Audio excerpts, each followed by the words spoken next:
This episode's fact: with over 3,500 organisations already certified across more than 70 countries, a community of leaders are driving a global movement of professionals using business as a force for good, and in doing so, providing their companies with a competitive edge in their particular sector.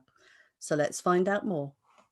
Welcome back to the Corporate Sustainability Education channel. We're powered by the Southern Sustainability Partnership.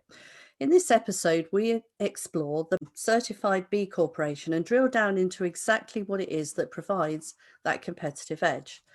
To do so, we're delighted to be joined by one of the corporation's B leaders, Paul Coverdale, who is founder of his own business, Amplified, a consultancy that helps SMEs create positive impact by adopting the B Corp framework. Paul, welcome and thank you for joining us. Thank you, Linda, and thank you for the invitation. It's great to be able to talk about B Corp to a new audience, and I'm very much looking forward to doing this today. Thank you. Right, so some will, but I think it's fair to say many won't already have heard of B corporations. Could you start by explaining a bit about the movement to our listeners? Sure, of course. Well, first of all, I'll show you this. This is the B Corp logo, which some of your audience may have seen before on products or on company websites, that sort of thing. So it's the letter B.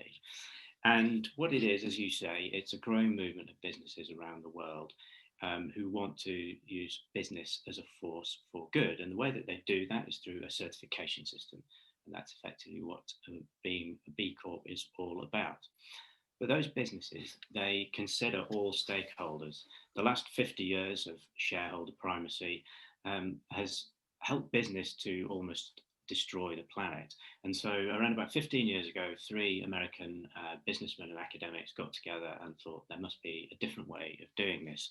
And they started the B Corp movement. And their driver at the time was to change and bring into being a new legal way of doing business in America. That has since flourished and grown, and as you said, it's in over 70 countries around the world, across 150 industries, with over 3,700 B Corps, which are all businesses from all sectors and all sizes who agree and think that business can and should be a force for good. It's administered by a non-profit called B Lab, which is completely separate and independent. And that organisation is responsible for the certification and verification of all businesses who want to become B Corps themselves.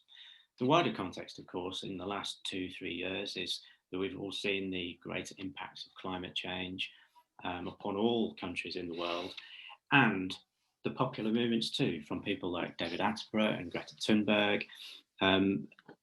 The public is ever more conscious of what business is doing to the planet and are starting to expect more from what business can do. So it's very much coming at the right time, and it's starting to gain traction here in the UK too. It launched in the UK at the end of 2015, and they celebrated their 5th birthday just before Christmas. And even during the pandemic of 2020, there was exponential growth of businesses here, and there are now over 430 B Corps in the UK. They represent 48 industries, 22,000 employees, and have a combined revenue of £4.3 billion, which is no small sum. So it's gaining traction here, and you can be part of it too. Well, that really is a force for good, as we said. And I must admit, as a company, we are coming across increasingly more companies that are B Corp certified. And we do remember when it launched. It launched at pretty much the same time as we did, so we share a birthday.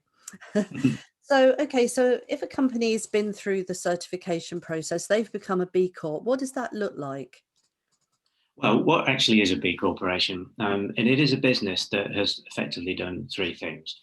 It has measured its impact, and it's done that through the certification framework across all aspects of its business.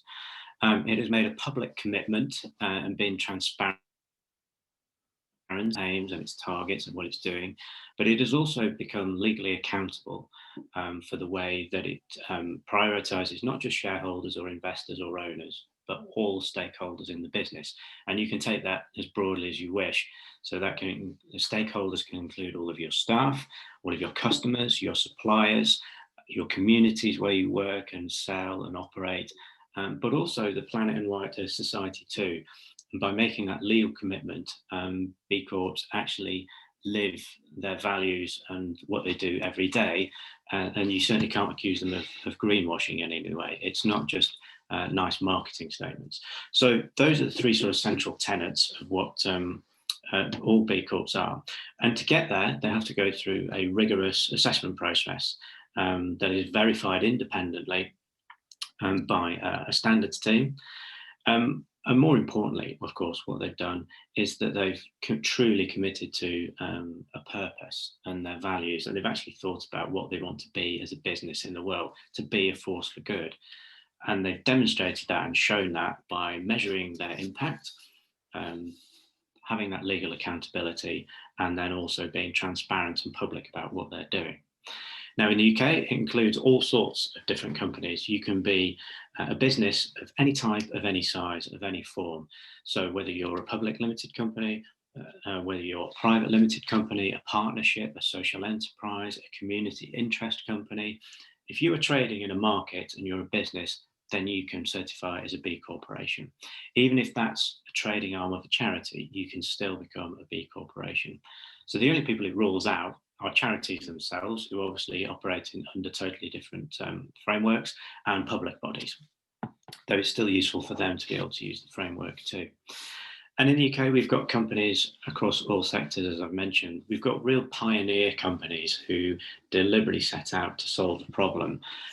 People like Elvis and Cressy, who make luxury goods, who started, the whole point of their business was that they saw a problem, which was the fact that fire hose from the London Fire Service was all going into landfill. And they thought, how can we prevent that from happening? And lo and behold, the business was born. And now 10 years or more later, no fire hose is going into landfill because they repurpose it and sell it as belts and handbags and purses and all this sort of thing. So you have pioneer companies like that who started specifically to solve a problem, but you've also got your normal companies that you and I know, that we all see and deal with on a day-to-day basis. So there are accountants, there are solicitors, there are all the digital firms that provide services of web pages and everything else like that. There are consultancies, there are food and drinks brands, Innocent, Ben & Jerry's, the Jamie Oliver Group certified last year, Body Shop are a B Corp, the Guardian Media Group are a B Corp, across so many different sectors and so many different industries. And it doesn't have to be B2C, it can be B2B as well, and it can also be startups. There are single person solopreneurs who are B Corps. So it doesn't have to be your big established investor heavy company, and neither does it have to be a fantastic startup that is designed to and works in the sustainability space. It can be absolutely anybody. So there's a huge variety there, and I think that's one of the things that brings such a richness to the movement here. Yes, I think that helps it become relatable when people can say, right, that is across a lot of industry sectors. It may well be relevant for me. I think the last company that we came across that was shouting about becoming a B Corp was a marketing graphic design company. And you think, gosh, if you're in the marketing industry, what better way to promote your company as being the company of choice? If you're that particular about the way you run your business, then you're going to be that particular about the way you support your clients. So can you break it down for us then exactly how a business becomes a B Corp and what's involved? Okay, there are three things that are involved, which I've sort of touched on already. First of all is a legal commitment, and that requires you to legally commit to considering all those stakeholders. So in company law in the UK, although it's not exactly explicit, but there is a long-held recognition that companies are there to serve their shareholders. This, becoming a B Corp, requires you to do something different. And the way that you do that is by enshrining your mission in law, by changing for a limited company your articles of association. If you're a different type of business, partnership, whatever your governing documents are, it's amending those to incorporate what the mission of your business is, so that you don't just consider shareholders. So that's something that can run in parallel with everything else. And for some companies, that might be a really easy thing to do, particularly if you've got purpose in mind from the start. But for others, it might be a bit more of a challenge. And for example, if you are an established company and you perhaps have some external investment, it will require those investors to agree through a board resolution, which will need to be notified and minuted, etc. And that might be a slightly longer process than all the owners going, yeah, this is the way that we want to go, and we will happily amend our legal documentation to reflect that. But that is something that is common for every single B Corp, however big or small, they've gone through that process. So that's the first part. The second part is probably the one that most people have come into contact who've heard about B Corps, and that is what's known as the B Impact Assessment. It's a free downloadable tool, and it takes less than 5 minutes to register with some basic company information, name, what market you operate in, how many staff you have. And it asks you a series of questions. There are around about 200 or so, and for every single company, it's different. You will only be asked questions that are relevant to your size and the market and industry that you operate in. And so you answer those questions, and some of them are quite straightforward. They're a binary yes, no answer, or they might be asking for data, which is specific figures. Others are a bit more difficult and ask you to talk about your business model or talk about what your mission is, and then also to provide evidence too. And the way that it works is you get positively marked. So if you're doing something good, for example, a really simple example is using renewable energy to power your offices or workplace, then you score some points. If you're not doing something good, then you just get 0 for that particular question. And the aim is to get to 80 points across 5 different sections. And once you get to 80 points, you then press submit. It goes to the independent standards team, who will contact you, and you go through the verification with them, where they will ask to see some of this evidence that the things that you are claiming to do. And once you've done that, your score will probably change a little bit, but if it's still above 80 points, then there are just a couple of things on top of that to do at the end, and then you become a B Corp. Now, to break it down a little bit more, within the assessment, there are 5 areas. The first one is governance, and that covers your mission. It also covers how you as a company are, what your structure is, how accountable you are to all of those within that structure, and it's a little bit about transparency internally and resilience too. So, for example, how much financial information about the company do you share with your staff? How often do you do that? What methods? That's a reasonably small section, but very important. The second one is workers, and that's everything HR. So it is pay structures, volunteering, wellness, health and safety, it's performance, it's things like sickness and what policies do you have in place for maternity or paternity, for example. So it's how you treat your workers. Who do you hire? How do you do it? What groups do you hire from? This sort of thing. The third one is environment, and for businesses who are thinking about being more sustainable, this will be more familiar territory. So it is exactly what is your footprint, both for carbon and emissions, in a practical sense, from whatever infrastructure you have, but also waste, other natural resources. And that's really about measuring what your negative impact is and then setting targets to lower that or improve that in some way. The fourth one is community. How does your business interact with the community which it operates? Now, most people will assume that's a geographical community, and that's true, but it might be the community that's germane to your business. If you work with charities, for example, in a particular sector, it's all questions all related to that. So if you are claiming that you're doing good things for your community, the natural question is, well, what are you doing? How are you evidencing that? How can you prove that the good things you're claiming are having a meaningful, positive impact on your community? How is your business being a force for good where you operate? And then the final one is your customers. How do you treat your customers?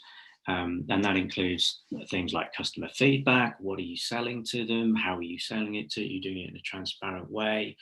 Are you providing products or services that, again, deliberately help your customers beyond delighting them and giving them something that's high quality? Actually, what is it doing for them? Is it helping your customers solve the problem? And it's, so again, going a little bit beyond just being as good as you can. It's all about doing. So there are 5 sections there, all quite complicated. The good news is you don't have to score highly on every single one. Some companies really worry about the fact that they've not thought about their environmental footprint at all because they're a service business. That doesn't matter. One of the highest scorers in the world, an American education company, I think gets 3 points for its environmental section, but gets considerably more than that for its community and its customers, because that's the business model that they have. So you don't need to worry about scoring highly across the board, but it is a difficult challenge. It's not easy, and neither should it be. So companies do have to think and work hard to get there. There's also a link to the Sustainable Development Goals within the tool. So if that's something that your business is doing, you'll be pleased to know that the answers that you provide to the B Corp questions automatically map across to the relevant Sustainable Development Goal. So, or if you've already done work on that front, you can map them in reverse and find that you've already answered questions in the B Corp assessment too. So that's another useful thing. There's a natural overlap between the two processes and frameworks, and it makes sense to do that. And then finally, once you've done all of that, and you've done the legal change and you've got your verification, there's just a short disclosure questionnaire, and that's what I like to term of getting your skeletons out of the closet. So particularly for a more established business, if there's anything that you would need to declare, you get asked questions about all sorts of things, whether it's supply chains, whether it's regulatory breaches, whether it's product recalls, that sort of thing, which for the majority of companies is not going to be relevant. You'd have to say no, but it's your chance to get that out there. And what B Corp really wants to know is, if you've had a problem historically with something, what was it? What did you do about it? And how are you preventing it from happening again? And so again, it's the public transparency angle. And then finally, once you've done all that, you sign the B Corp Declaration of Interdependence, which naturally means you abide by the B Corp ethos and guiding principles, and then you pay a fee. Now, of course, there is a cost to doing this. The tool is downloadable for free, but there is an annual fee for certified B Corps. The amount is based on your revenue. And if you are a company whose revenue is less than £150,000 a year, the fee is £500. If your revenue is between 150 and 2 million, it's £1,000, and onwards up the scale. So I'd say that that's competitive as a certification process in terms of cost, but it is something that to be aware of. But the good thing is you only pay that right at the end. And if you've got that far, you're going to have committed to doing this. So I would hope that you don't, as a business, view this as a barrier to actually going through the process. So that, in a nutshell, is what's involved. There is quite a lot there, but it is really, really easy to start and begin. And what's becoming clear is that whether you're a firefighting business or whether you are in a situation of being a thriving, very busy business, how many companies, organizations as a whole, get a chance to actually stop and hover over the whole of the process and how the business is developed? Because obviously, it's not easy running a business, and you've had to really, ramp up. You've had to make a lot of changes, take on new staff, take on new equipment, etc. And you hope that everything as a whole is running tight. But this actually gives you an opportunity to sit above the business, look down, and see what's happening in so many elements that get forgotten, a lot of them as well. And then, for you and your team to feel good about the things that you can see you've got right, and also to look and think we can now address the areas where maybe we're weaker and we haven't concentrated so much on. And what we find as a company, talking to organizations out there, is the more that they become responsible in all of these areas, there are so many obvious benefits from it, but actually so many unobvious. We get our kicks really out of the things that are unexpected in a business that comes from doing something like this. So can you tell us from your perspective, the companies that that have been through this process, what the benefits have been for them? The benefits are enormous, and you've sort of touched on a couple of them just now. I'm a huge fan because of the moon, because you do look at every single aspect of your business rather than just one or two where you might be doing good things. But the benefits are, I'll run through a list here. First of all, you protect your mission. So if you, as becoming a B Corp, you define what your mission is and the purpose of your business is. But by doing that legally, it protects it. So if you go through a leadership change, if you sell a business or bring other people in on board, that doesn't change overnight. I'm sure you'll know, Linda, and the audience will have plenty of experience. The business is just changing when new ownership comes in and actually wanting to pivot and go in a totally different direction.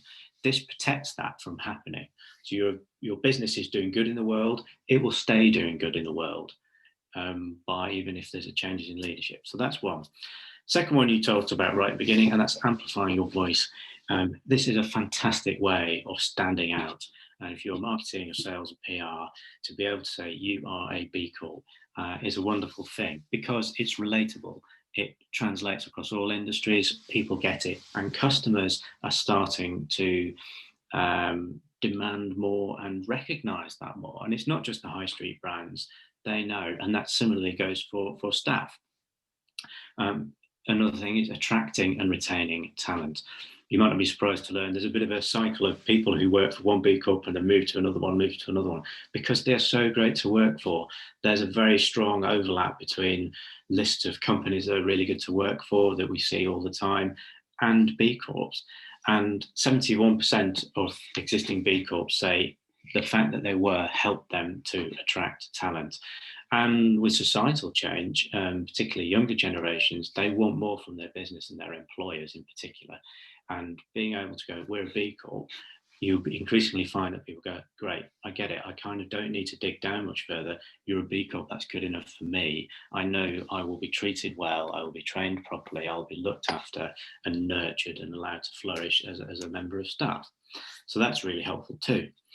Of course, it improves your impact. You've had to measure all of these things as part of the process. So you might have been doing that in one or two areas, but now you're doing it across the whole business. And it allows you to set targets. It allows you to reduce the bad things that you're doing, perhaps eliminate them too, and also identify opportunities to do more and good things too. And it formalizes that. Once you've submitted and you become a B Corp, your assessment is always live. So the next week you can go in. So if you've had plans, you think, yeah, we're going to change this or that about our operations or another part of the business. Once you've done it, you can go back and your score will change and go up. So it's a live, almost project management tool in a way for the business as a whole. And some B Corps choose to actually have employees whose job it is to do nothing else, but actually administer and manage and deal with all the other parts of the company. And how they go about it. You build relationships too with your community, whether that's with non-business partners, whether that's also you spread your influence through your supply chain. By saying you're a B Corp, part of it will be you demand high standards from your suppliers too, and you start to percolate that force, being a force for good amongst your whole ecosystem and the network in which you operate in as a business. Financially too, it helps in two ways. Firstly, to attract a company that is seeking investment from banks or other financial services companies that is significant. Again, ESG investment and funds that have some sort of criteria attached to them before investors will invest. If you say you're a B Corp, that really helps and will unlock doors. If you're at the smaller end and you're perhaps looking to be part of an incubator or an accelerator of some sort and get funding that way, again, this will help. Even if you just say, we're on the journey to becoming a B Corp. It won't work every time, 430 companies is not a massive amount in the UK. So the awareness generally across the business spectrum is still pretty low, but it is increasing all the time, and you'll be in a great place to do that. And also, once you've got that investment, it does help your financial bottom line too. 64% of UK B Corps say that becoming a B Corp has helped with their future growth financially as well. So it immediately sweeps away the cost of certifying. It absolutely does, because they win business, they win customers who can recognise what they stand for, and they can improve and streamline as well, become more efficient probably in some areas, make savings by reducing environmental impact. All that tied together helps the financial bottom line as well.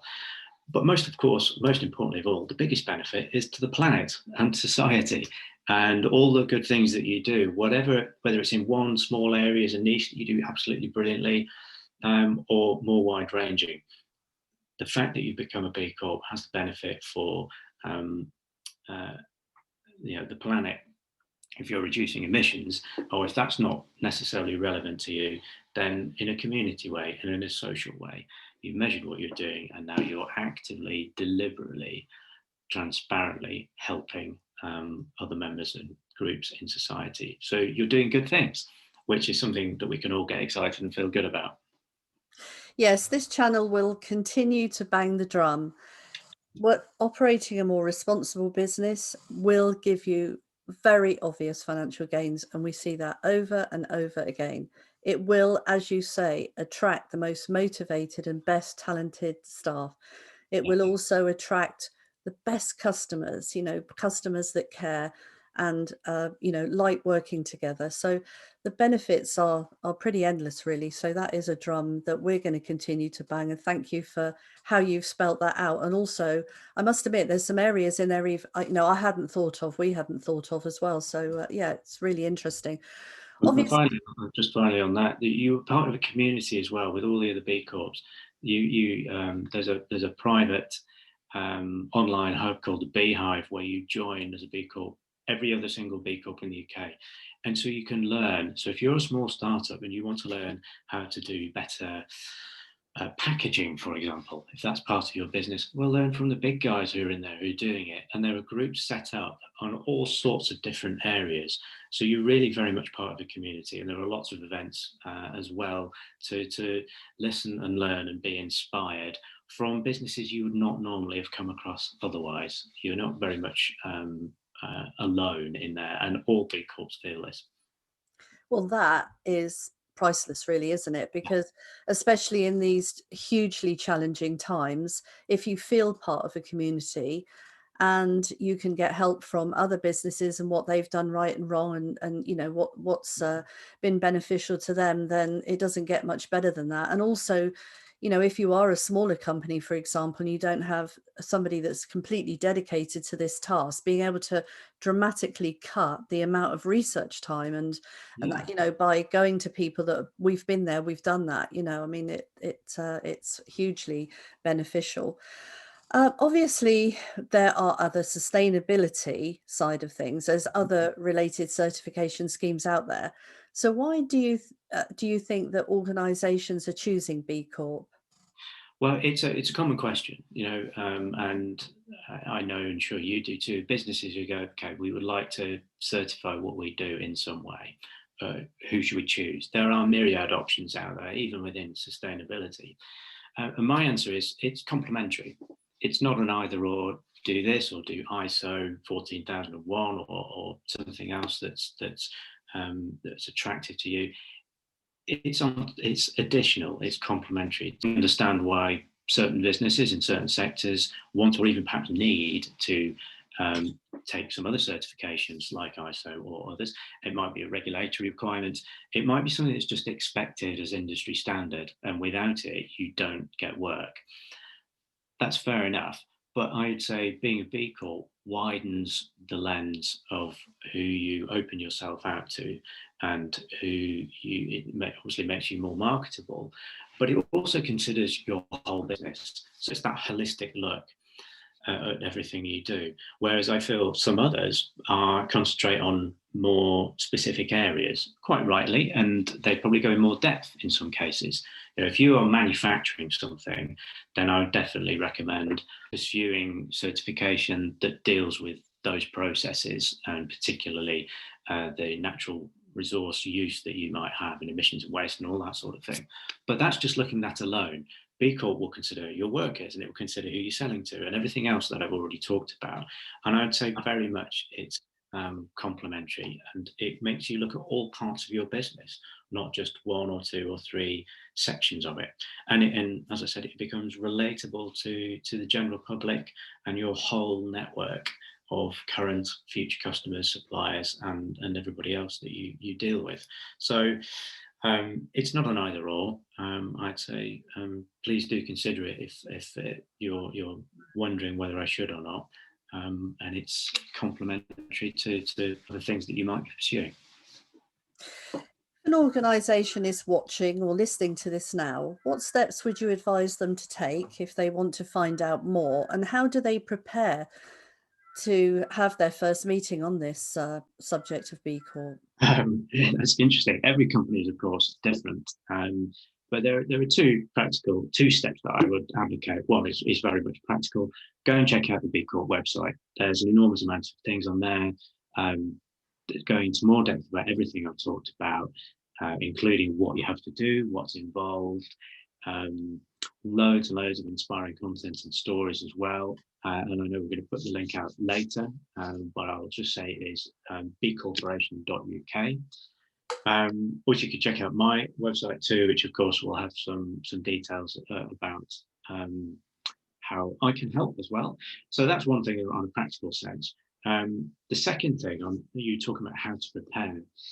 The first thing I would do is challenge yourself as a business and ask this question: how could your business make the world a better place? And I would ask as many in your team as possible to think about that question. And then first of all, have a meeting and get together. You could do that several times and find out what answers there are, because that will talk about what your purpose of your business is. What do you do? Okay, every business can say, well, we try and make high quality products or provide high quality services and delight customers, or even that we're solving this particular problem, we're helping in some way. Every business can say that. But actually really think about what's the purpose and what matters to your employees, because by doing that, that will get them engaged and a little bit excited about why they come to work every morning. And once you've done that, then you can start to think, okay, what do we perhaps need to do to start measuring what we do and how we might change. And that's the point when you can perhaps download the tool and begin to get stuck in. Now, there are all sorts of approaches you can take, and it will entirely depend on what you've done historically so far. You may not have thought about any of this. You may have thought about it quite a lot. But what you absolutely need are people. You need the leadership on board very much. But you also need teams on board too. If this is imposed, it won't work. So please do have these conversations and find out what matters to your employees and your staff and you yourself as owners, if that's who you happen to be. Because for me, from purpose of the business, everything else flows. Once you've worked out why you're doing what you're doing, then you can think, okay, how do all my business decisions fit in with that purpose? And that's how you start to improve the more practical, tangible elements. And it's something that is necessary for you to become a B Corp. You can't game it. You can't game the assessment. You can't just tick boxes and go, okay, we need this policy, let's write one, there we go. That will only get you so far. You really have to think, what's the soul of your business? So start a conversation. It might be really easy, it might be more challenging for some businesses, but that's where I would begin as a sort of to lay the emotional and sort of moral groundwork for what you do as a business. Yes, it can be very difficult for organisations to introduce something new into a company. There's the usual sort of human element of skepticism. This is new. Yeah. But I guess this is different in as much as really what the company is saying to its employees is, this is about you. It's as much about you as it is about anything else to do with the business. And so I suppose if you're going to get is pricking up and some sort of engagement, then start with that, and people would say, okay, this is a bit different. This is something that I can get behind because it's going to benefit me as well and my colleagues. So yeah, it's interesting. So Employee Paul, engagement is exciting. yeah, so Paul, your part as a B Corp leader, then what does that involve? What part do you play in that process? Well, as you mentioned, I'm what's known as a B leader, and that means I've received training from B Lab UK in done deep dive into everything B Corp related, the whole structure of the assessment from start to finish. Now, I've personally been a huge fan of it for 5 or 6 years, even before they launched in the UK. I do think it's absolutely wonderful, and if all businesses were B Corp, the world would look a very different place for better. But what I do is I have that in-depth knowledge of the whole process, some of which I've talked about. And so I set up my business to help companies to do that. Now, you've probably realized that you can do all of this for free. Of course you can. But what I do is I accelerate the process and provide practical advice on approaches and how to do things and how to go through the assessment, but also encouragement and accountability. So, I can't say it will take you 6 months to do this, because every company is different. And the smaller you are, the easier it is in one way, but the harder it is because you've probably got less time. There is, of course, the cost of time of doing this, and don't be but be realistic about it. Is going to take some effort on business's part. But what I can do is I can help that process by demystifying it for you. So from whether it's awareness or for staff and teams about what B Corp is, similar to what I've been talking about now, tailored to your business. I can also do a baseline assessment, where if you've gone through and completed the questions and your score is, say, 55, it's not 80. How do you get to 80?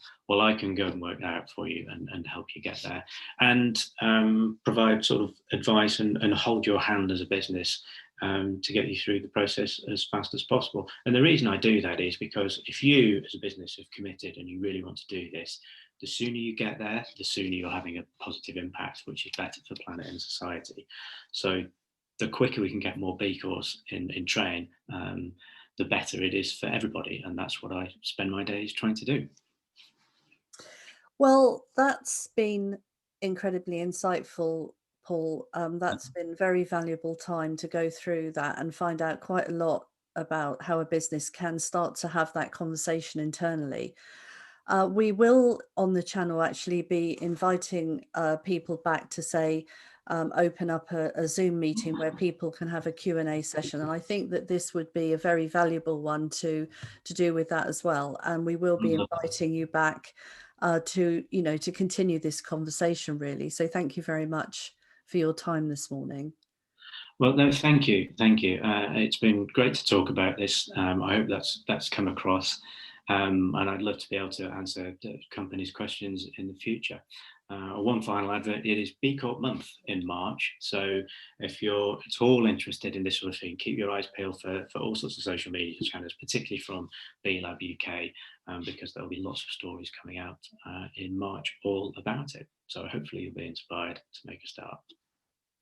Well, we have included a link to the B Corp website to the right of this video, and also Paul's website for his consultancy Amplified. In the meantime, thank you very much for watching and for listening to this episode, and we'll see you in the next one. Thanks. Bye-bye.